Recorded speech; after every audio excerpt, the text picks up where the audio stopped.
नमस्कार। प्रोग्राम सवाल मेहमान से में एक बार फिर आपका स्वागत है और मैं हूं आदर्शपाल गुप्ता और मेरे साथ हैं वरिष्ठ पत्रकार सतीश वर्मा जी। और आज हमारे मेहमान हैं नेशनल कॉन्फ्रेंस के प्रोविंशियल प्रेसिडेंट रतनलाल गुप्ता जी। गुप्ता साहब, आपका बहुत बहुत स्वागत है। Thank you. गुप्ता साहब, अभी हाल ही में आपके नेशनल कॉन्फ्रेंस के जो प्रोविंशियल प्रेसिडेंट्स हैं उन्होंने चले गए भारतीय जनता पार्टी को और आपको प्रोविंशियल प्रेसिडेंट यहाँ पे बनाया गया। ये मेरा ख्याल पहली बार नहीं है, इससे पहले भी आप प्रोविंशियल प्रेसिडेंट रहे हैं। यहाँ तक गुप्ता साहब का कैरियर का सवाल है, मैं ये बात डेफिनेटली बता देना चाहता हूँ कि गुप्ता साहब एक सच्चे मन से सही कार्यकर्ता जो नेशनल कॉन्फ्रेंस के थे। इन्होंने अपनी पूरी जिंदगी नेशनल कॉन्फ्रेंस को दे दी है।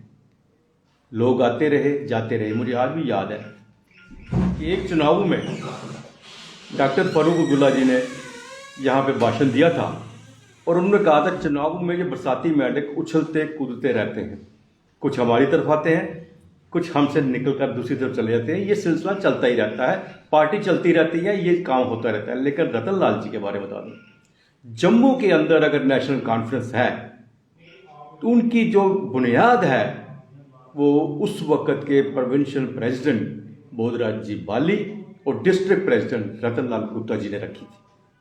वो एक समय था जब जम्मू के अंदर नेशनल कॉन्फ्रेंस का नाम नहीं लिया जाता था। रीज़न ये था कि जम्मू एक ऐसा गढ़ था जहां आरएसएस और बीजेपी का पूरी तरह से कब्जा था। उनकी एक पूरी पैठ थी कि दोनों की दोनों वो 2 सीटें होती थी, दोनों की दोनों सीटें उन्हीं के पास होती थी। और शेख मोहम्मद अब्दुल्ला शेर कश्मीर का नाम लेना एक बहुत बड़ा गुनाह था यहाँ पे। उस वक्त इन्होंने नेशनल कॉन्फ्रेंस का झंडा यहाँ पे उठाया और नेशनल कॉन्फ्रेंस की बुनियाद यहाँ पे रखी। मैं समय आपका ले रहा हूँ, मैं फिर आपको बता देना चाहता हूँ कि उस वक्त जम्मू के अंदर म्युनिसिपल काउंसिल के चुनाव लड़े गए, म्यूनसिपैलिटी के चुनाव हुए और इन्हीं की मेहनत से वहां पे नेशनल कॉन्फ्रेंस को दूसरी स्थिति मिली। सबसे बड़ी कांग्रेस पार्टी जो थी उस तीसरे नंबर पे रही और इनके 4 काउंसलर जीत के गए और चारों के चारों चेयरमैन बने। और इन्हीं की मदद से, इन्हीं की सहयोग से भारतीय जनता पार्टी जो जनसंघ थी उस वक्त, उन्होंने काउंसिल जो बनाई थी। ये गुप्ता साहब की एक पुरानी हिस्ट्री है। अब एक बार फिर उन्हें जम्मू का ये सारी जिम्मेदारी सौंपी गई है। और उस वक्त जब नेशनल कॉन्फ्रेंस के, जिन्हें हम कद्दबार नेता कहते थे, दविंदर सिंह राणा जी, वो नेशनल कॉन्फ्रेंस को छोड़कर भारतीय जनता पार्टी में चले गए। गुप्ता साहब, इस वक्त क्या स्थिति है? आप समझते हैं कि आपके ऊपर एक बहुत बड़ा, मैं बोझ तो नहीं कह सकता, एक जिम्मेदारी है, क्योंकि आपको बहुत पुराना एक्सपीरियंस है और बहुत पुराने एक्सपीरियंस से आपने काम किया। जैसा मैंने कहा कि ये बुनियाद जो है आप लोगों ने यहाँ रखी। मैं इसमें से बोधराज बाली जी को भी श्रद्धांजलि दूंगा, उनका नाम मैं नहीं बोल सकता कि उनकी जो यहाँ पे जो मेहनत और आप दोनों की थी। अब जो स्थिति बनी हुई है, अब जम्मू के अंदर नेशनल कॉन्फ्रेंस किस तरह चलेगी? देखिए, मैं अपनी हाईकमान का, अपनी क़यादत का शुक्रगुजार हूँ कि उन्होंने मुझ पे फिर एक बार भरोसा जताया और जो जिम्मेवारी मुझ पे आयद की। मैं पूरी कोशिश करूँगा कि जैसे हमने शुरू से 1976 से नेशनल कॉन्फ्रेंस को यहाँ बुनियादी तौर पे मजबूत किया, एक बार फिर हम उसी तरह यहाँ सख्त मेहनत करेंगे, अपने तमाम साथियों को साथ लेके चलेंगे और ज़्यादा से ज़्यादा कोशिश करेंगे कि नेशनल कॉन्फ्रेंस और नेशनल कॉन्फ्रेंस की लीडरशिप को यहाँ मजबूत किया जाए। जहाँ तक ताल्लुक़ है, अब की बार यहाँ पे हमने थोड़ा ऑर्गेनाइजेशनल सिस्टम को बदला है। अब यहाँ हम जोनल सिस्टम आयद करने जा रहे हैं, सुबह जम्मू के अंदर भी, जिसमें हमने 4 जोन बनाए हैं। एक जोन हमने चुनाव वैली को रखा है, जिसमें किश्तवाड़, डोडा और रामबन डिस्ट्रिक्ट रखे हैं। दूसरा जोन हमारा उधमपुर और रियासी होगा। तीसरा जोन हमारा पुंछ और रजौरी होगा, और चौथा जोन हमारा जम्मू, सांबा और कठुआ होगा, जिसमें हमने प्रेसिडेंट साहिबान वहाँ पे तैनात कर दिए हैं। और उनके अब जल्दी से जल्दी हम कोशिश करेंगे कि वहाँ पे ऑर्गेनाइजेशन के जोन सिस्टम को हम लागू करें। जोन सिस्टम बनाने का एक ही मुद्दा था कि हम लोगों तक, उनके घरों तक हमारे कारकुन पहुंच सके, उनके दुख दर्द में शरीक हो सके, और ज़्यादा से ज़्यादा जो दूर दराज इलाका जाते थे, यहाँ बहुत कठिन होता था किसी को पहुंचना। अब की बार हमारी पूरी कोशिश होगी कि हम वो आखिरी सदस्य जो जम्मू कश्मीर के अंदर रहते हैं, हम वहाँ तक पहुँचने की कोशिश करेंगे। और हमारा यही एक मकसद है कि हमने कश्मीर के अंदर भी और जम्मू के अंदर भी ये जोनल सिस्टम आयद किया है। रतन लाल जी, आपकी तारीफ के बाद, आपके पॉलिटिकल कैरियर के बारे में आदर्श ने खूब विस्तार पूर्वक बताया। हम ये जानना चाहते हैं कि चिनाब रेंज की बात हो या प्री पंजाब रेंज की बात हो, वहाँ आपने जोनल सिस्टम ईजाद किया है पार्टी को मजबूत करने के लिए। जिस प्रकार जम्मू डिस्ट्रिक्ट की हम बात करें, उसमें देवेंद्र सिंह राणा, SS सलाथिया, धर्मवीर सिंह जम्वाल और एक बड़ी संख्या में ये कार्यकर्ता जो पार्टी को गुड बाय कर गए और भाजपा में चले गए, आज पार्टी को जम्मू डिस्ट्रिक्ट में कहाँ खड़ा देखते हैं आप? देखिए, ये एक, मैं समझता हूँ कि एक वैसे ही बड़ी बात बनाई हुई है कि भाई वो उनके चले जाने से शायद पार्टी को कोई फर्क पड़ेगा। ऐसी कोई बात नहीं है। पार्टी के अंदर से सिर्फ मेन जो गए हैं वो सिर्फ देवेंद्र सिंह राणा जी और सलाथिया साहब गए हैं। बाकी तो कोई आया राम गया राम वाली बात है, और कोई ज़्यादा नहीं, ज़्यादा से ज़्यादा 10-12 लोग हैं जी, इससे ज़्यादा कोई नहीं गया। कोई आप कह रहे हैं ज़्यादा, बहुत संख्या में लोग चले गए। हमारे पास जो अतला है वो सिर्फ 8-10 लोगों की है। इसको आप झटका नहीं मानते? सवाल ही पैदा नहीं होता, क्या झटका है? ये समुंदर है, समुंदर को आप कहेंगे भाई थोड़ी सी अगर लहरों का इधर उधर हो जाए तो झटका हो जाएगा, मैं नहीं महसूस करता, और ना ही होता है ऐसा। ये एक समुंदर है नेशनल कॉन्फ्रेंस, इसमें कई लोग आए, कई चले गए, लेकिन इसमें कभी फर्क नहीं। इसकी रफ्तार में, इसकी मजबूती में और इसकी लीडरशिप में जो एक आयद किया हुआ है कि हम जम्मू कश्मीर को एक मजबूत तरीन स्टेट बनाएंगे दोबारा। हालांकि सेंटर ने इसको यूटी कर दिया है। हमारी पूरी कोशिश है कि हम जम्मू कश्मीर को दोबारा उन बुलंदियों पे ले जाएंगे जिन बुलंदियों को आप देखते रहे हैं। रतनलाल जी, मैं नेशनल कॉन्फ्रेंस के हिसाब से आपको और बहुत पुराना मैं इसे जहाँ से जानता हूँ, मैंने एक बात नोटिस की है कि जब भी नेशनल कॉन्फ्रेंस का नुकसान हुआ है पैराशूट से हुआ है।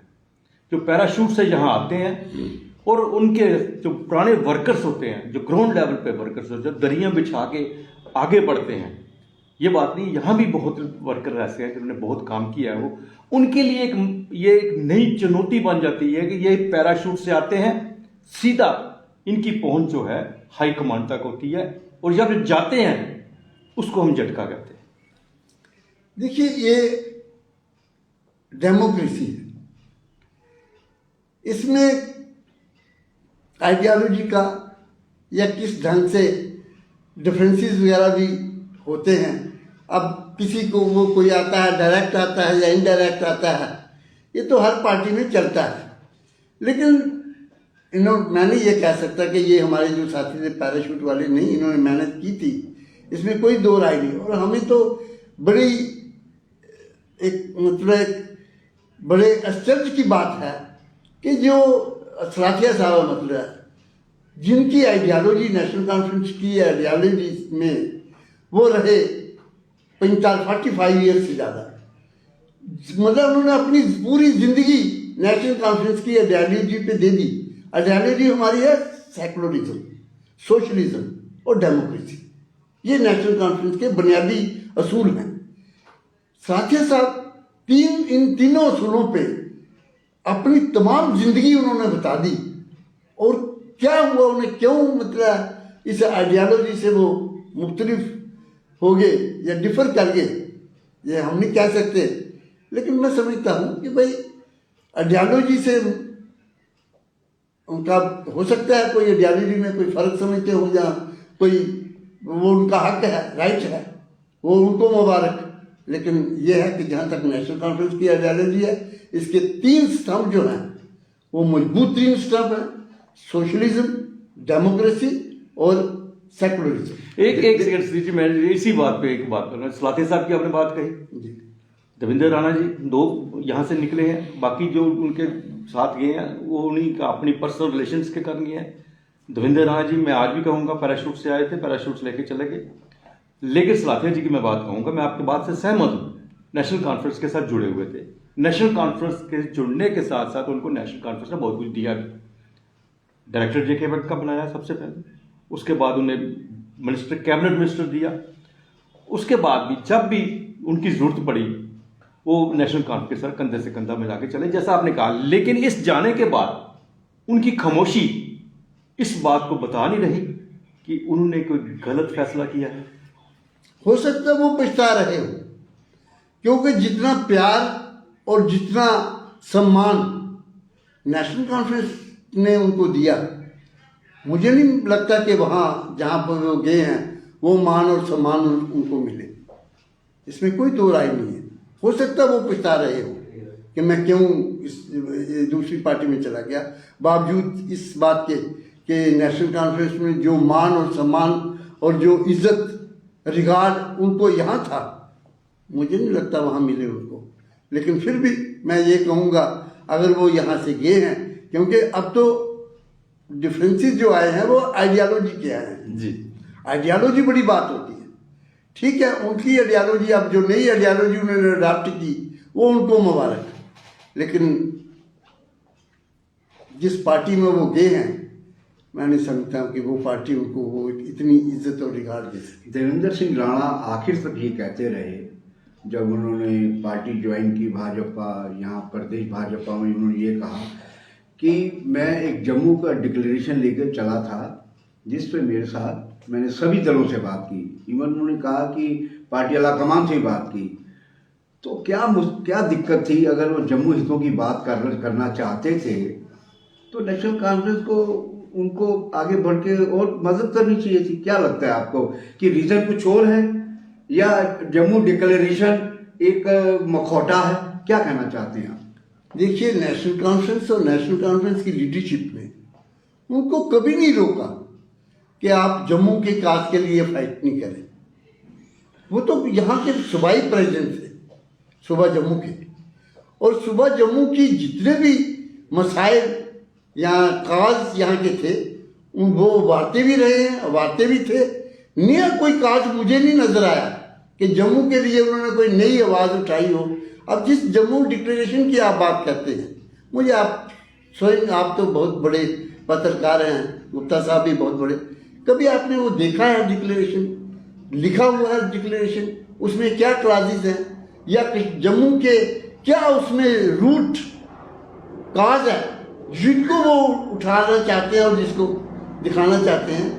आज तक मैंने तो कोई ऐसा डिक्लेरेशन देखा नहीं। आपने देखा हो तो मैं कह नहीं सकता, लेकिन मुझे जहाँ तक मेरी नॉलेज है कि जम्मू डिक्लेरेशन नाम की कोई चीज़ थी नहीं। क्या कारण है कि वो पार्टी एकदम फारूकुल्लाह साहब से मिले, उमरुद्दौला साहब से मिले जाके श्रीनगर, और यहाँ चौधरी लाल सिंह ने उनको यहाँ तक कहा कि भाई अगर जम्मू इंटरेस्ट की बात है तो मिलजुल के सब करते हैं। तो ऐसा क्या हुआ? कुछ तो वजह बढ़िया कोई घाव लगा हो उनको नेशनल कॉन्फ्रेंस में, जो कि भाजपा जो आइडियोलॉजिकल बिल्कुल 180 डिग्री पे बिल्कुल डिफरेंट है। तो आपको लगता है नहीं कि कोई ना कोई तो वजह रही होगी? यूं ही तो कोई बेवफा नहीं होता।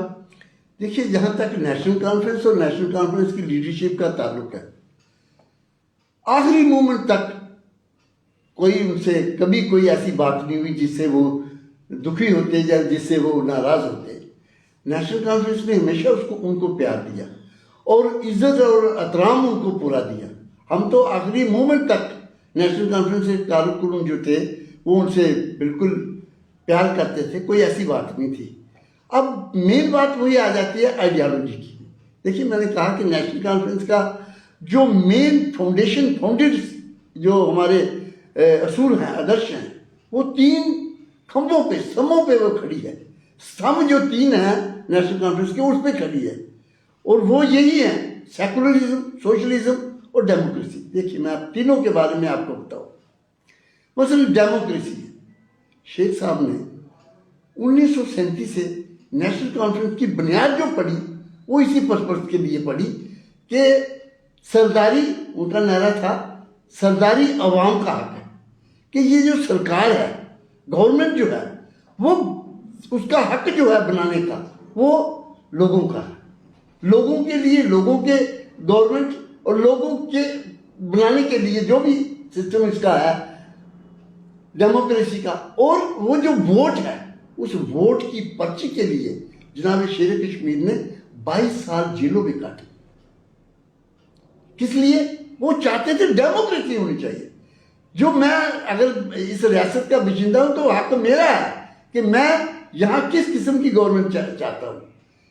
लोगों की गवर्नमेंट होनी चाहिए, लोगों के लिए होनी चाहिए, लोगों से होनी चाहिए। ये तीनों बातें वो चाहते थे कि लोगों की ही सरदारी होनी चाहिए। इसके लिए उन्होंने इतनी जेलें काटी, इतने दुख सहे, वो डेमोक्रेसी के लिए। तो इसका मतलब ये माना जाए कि अब दूसरा स्तंभ जो हमारा जो है जी, दूसरा स्तंभ हमारा है सोशलिज्म। देखिए नेशनल कॉन्फ्रेंस की और नेशनल कॉन्फ्रेंस की लीडरशिप एक ही मकसद है कि ये जो दूरियां अमीरी और गरीबी की, जो गुर्बत की और अमीर लोगों की, ये कम से कम समाजवाद जो है बराबर होना चाहिए, समाजवाद। और इसके लिए शेख साहब ने लैंड टू द टिलर जो किया, दुनिया का एक वाहिद ऐसा उन्होंने सिस्टम बनाया, ऐसा कानून बनाया कि जो जमीन को बोएगा वही मालिक है, वही मालिक है। दुनिया में आपको कहीं ये मिसाल नहीं मिलेगी बेमिसाल कि लाखों हजारों एकड़ जमीन जो है, लोगों को, जो गरीब रात को सोया मजदूर था, उसी जमीन पे वो मजदूरी करता था, लेकिन जब सुबह आंख खुली तो देखा उस जमीन का वो मालिक था। ये सोशलिज्म है। ये जो समाजवाद है, ये नेशनल कॉन्फ्रेंस का समाजवाद है। नेशनल कॉन्फ्रेंस की लीडरशिप ने ये किया है। हम थ्योरियों पे बात नहीं करते, हम प्रैक्टिकल लोग हैं। हमारे वर्कर प्रैक्टिकल है, हमारी लीडरशिप प्रैक्टिकल है, और हमारी लीडरशिप का विजन जो है वो देखिए, वो एक प्रैक्टिकल विजन, दूरंदेशी उनकी ही बात है कि ये जो हुआ आज तक जम्मू कश्मीर के अंदर तरक्की हुई, जम्मू कश्मीर के अंदर अगर ये सोशलिज्म आया, अगर जम्मू कश्मीर के अंदर सेकुलरिज्म की बुनियाद पे चल रहा है, तो इस पे नेशनल कॉन्फ्रेंस का बहुत बड़ा रोल है। और तीसरी बात सेकुलरिज्म की है। आप अंदाजा लगाइए, हमने शेर कश्मीर ने उस वक्त नारा दिया था, शेर कश्मीर का क्या शायद हिंदू मुस्लिम सिख इत्तेहाद। ये हमारा एक भाईचारा जो है, ये मजबूती जो है, यही मजबूती हमारी जो है, हमारी शान है, हमारी आन है। और जम्मू कश्मीर के लिए तो मैं समझता हूँ कि एक बहुत बड़ा एक तोहफा है। आप अंदाजा लगाइए, पूरा हिंदुस्तान 1947 में जल रहा था, हिंदू और मुसलमानों के फसादात हो रहे थे। वाहिद एक कश्मीर था जहाँ हिंदुओं को, सिखों को या नॉन मुस्लिम जो भी थे वहाँ रहते थे, उनको पूरी प्रोटेक्शन दी गई। शेरवानी जैसे और मास्टर अब्दुल अजीज जैसे कारकुन नेशनल कॉन्फ्रेंस के थे, जिन्होंने नॉन मुस्लिम के लिए आगे खड़े हो गए, जिन्होंने कश्मीर को बचाया। शेरवानी ने तो कश्मीर को बचाया था, वो इतिहास की बात, रास्ते में चल रही है, इतिहास की बात है। तो उस वक्त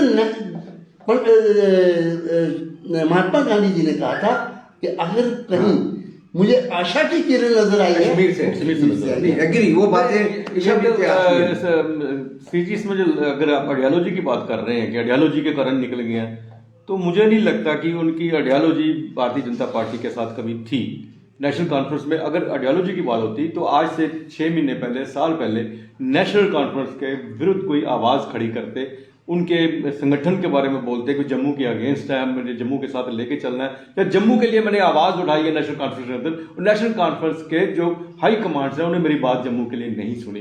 ये बातें बिल्कुल आज तक सामने नहीं आई। ऐसा नहीं लगता उनके पर्सनल इंटरेस्ट होंगे वहाँ पे?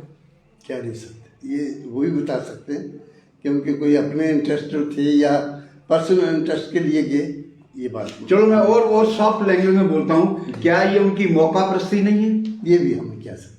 देखिए, जब शायद आपको पता होगा कि जब एक आदमी का आइडियोलॉजी छोड़कर एक दूसरी आइडियोलॉजी में जाता है, उसके बारे में आपको कुछ बोलना ही पड़ेगा ना। When you are a provincial president you have to say what is the reality.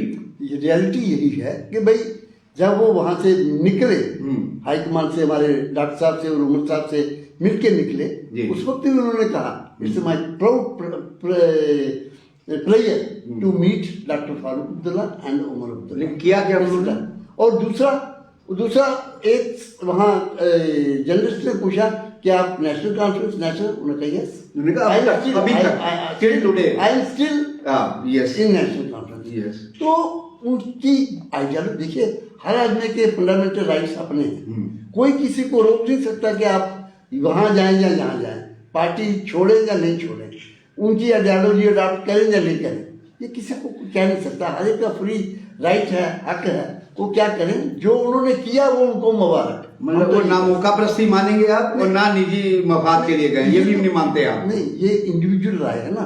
हाँ। ये उनकी अपना जो है उस पर नहीं हम कोई कमेंट कर सकते। चलिए गुप्ता जी, अब समय काफ़ी आपका ले लिया और अंत में मैं ये जानना चाहूँगा, क्योंकि जो चले गए हैं और बहुत बार मैंने देखा है जो जाते हैं, अगर सत्ता बदल जाती है, जिस सत्ता के लिए वो जाते हैं वो सत्ता हाथ में नहीं आती है, वापस भी आ जाते हैं। हमने बहुत बार ऐसे मौकाप्रस्ती लोगों को देखा है, मौकाप्रस्त लोगों को देखा, और बहुत बार आपने भी देखा है।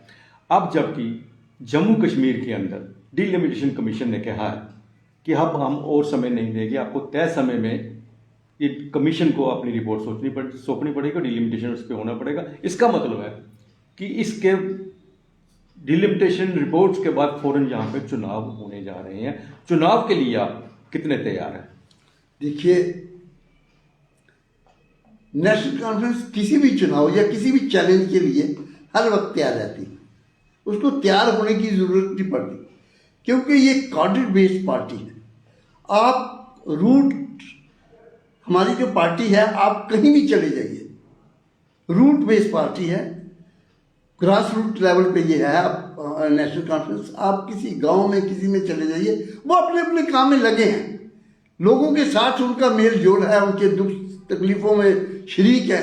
और हर जगह आप चले जाए, छोटा सा टाउन होगा, गांव होगा, मोड़ा होगा, ये कोई सिटी की बात कर लीजिए, जम्मू श्रीनगर की, कहीं भी आप चले जाइए, नेशनल कॉन्फ्रेंस को तैयार होने की जरूरत नहीं है। आपने देखा कि अभी काफ़ी मुद्दत के बाद डॉक्टर साहब का टूर, ये मैं परसों ही वापस आया हूँ, डॉक्टर साहब के साथ हमारा टूर लगाया रजौरी पुंछ का, और डिस्ट्रिक्ट रामबन और डिस्ट्रिक्ट जम्मू भी, जम्मू डिस्ट्रिक्ट, रामबन डिस्ट्रिक्ट और रजौरी पुंछ डिस्ट्रिक्ट में रिसेंटली ये अभी टूर लगा है।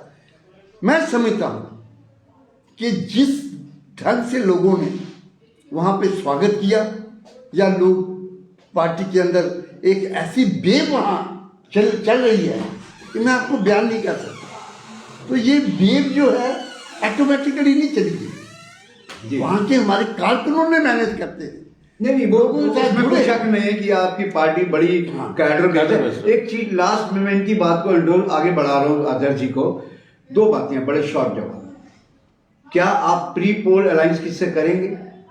अगर आपकी संख्या पूरी नहीं आती, क्या आप भाजपा के साथ सरकार मिलकर बनाएंगे जिस तरह पीडीपी ने बनाई? इसी के साथ मैं जोड़ूंगा, क्या गुपकार डिक्लेरेशन को लेके चलेंगे? देखिए, सबसे बड़ी बात जो है गुपकार डिक्लेरेशन में है कि ये जो हमारी यूटी की है, इन्होंने स्टेट हुड फौरी तौर पे देना चाहिए। ठीक, ये जम्मू कश्मीर के लोगों का, मैं कहता एक फंडामेंटल जो हक था उसको छीना गया।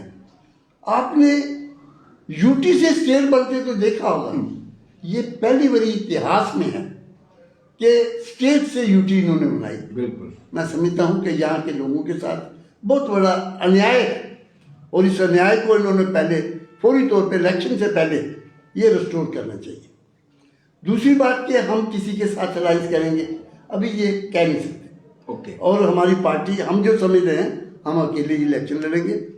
नेशनल कॉन्फ्रेंस मजबूत तरीन पार्टी है, कार्डर बेस्ड पार्टी है, और हर हमारा साथी जो है हर चैलेंज को मुकाबला करने के लिए तैयार है, ऐसी कोई बात नहीं। अगर पार्टी के पास संख्या बल कम आता है, विधायक सरकार बनाने की स्थिति बनती है, तो क्या आप भाजपा के साथ पीडीपी की तरह पार्टी लेते हुए सरकार बनाएंगे क्या? देखिए, ये प्री मैच्योर बात है। ओके, प्री मेच्योर है। हम इस पे कोई कमेंट करने की मैं समझता हूँ ज़रूरत नहीं है, लेकिन भाजपा के साथ हम कभी नहीं मिलेंगे, ये बात पक्का। गुप्ता साहब, हमसे बात करने के लिए आपका बहुत बहुत शुक्रिया। आज के लिए बस इतना ही। नमस्कार। नमस्कार।